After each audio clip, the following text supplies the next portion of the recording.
Hello viewers, வணக்கம் and welcome to my channel. நம்ம விட்டு ஸ்பெஷல். இன்னைக்கு நம்ம நாட்டுக்கோழி குழம்பு எப்படி செய்கிறதுன்னு தான் பார்க்க போகிறோம். ப்ரெஷர் பேனில் 100 ml எண்ணெய் ஊற்றிருக்கேன். எண்ணெய் சூடாகட்டும். தாளிக்கிறதுக்கு 1 ஸ்பூன் சோம்பு, 4 கிராம்பு, 1 இன்ச் பட்டை, அதை 2 வெட்டி வச்சுருக்கேன். அப்புறமா கொஞ்சமாக அந்த கல்பாசி பூ, இது எல்லாத்தையும் எண்ணெய் சூடானதுக்கப்புறம் இதில் போட்டு தாளிக்க போகிறோம்.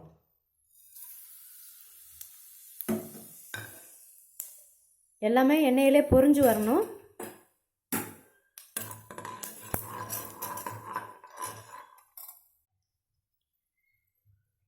நூறு கிராம் சின்ன வெங்காயத்தை மிக்சியில் போட்டு பேஸ்ட் அரைச்சி வச்சுருக்கேன், அதையும் ஆட் பண்ணிக்கலாம்.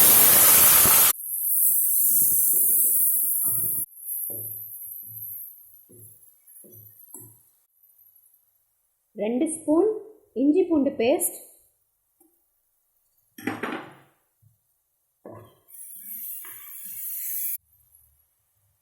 1 முழு தக்காளி பழத்தை மிக்சியில் போட்டு பேஸ்ட்டாக எடுத்திருக்கேன், அதையும் ஆட் பண்ணிக்கோங்க.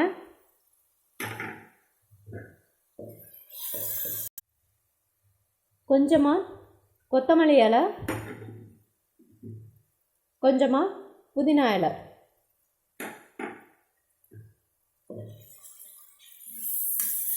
இது எல்லாமே எண்ணெயிலே நல்லா வதங்கணும். அது கூட 1 ஸ்பூன் உப்பு, 2 ஸ்பூன் மல்லித்தூள், 1 ஸ்பூன் மஞ்சத்தூள், 1 ஸ்பூன் மிளகாய்த்தூள், இது எல்லாத்தையுமே சேர்த்துக்கலாம்.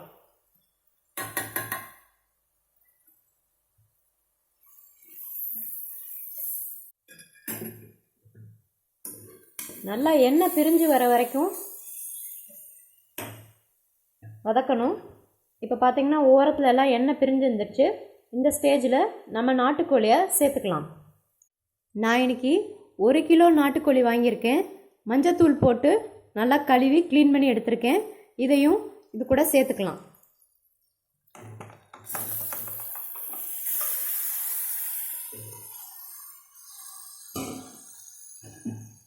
எல்லாத்தையும் நல்லா மிக்ஸ் பண்ணிக்கோங்க. இப்போது இந்த குழம்புக்கு தேவையான அளவுக்கு தண்ணி சேர்த்துக்கலாம்.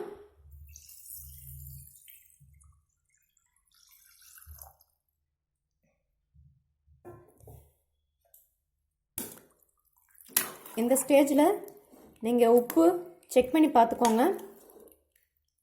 உங்களுக்கு தேவைன்னா கொஞ்சம் கூட சேர்த்துக்கோங்க. அவ்வளோதாங்க. இதை மூடி போட்டு ஒரு 15 நிமிஷம் நல்லா வேக வைக்கலாம்.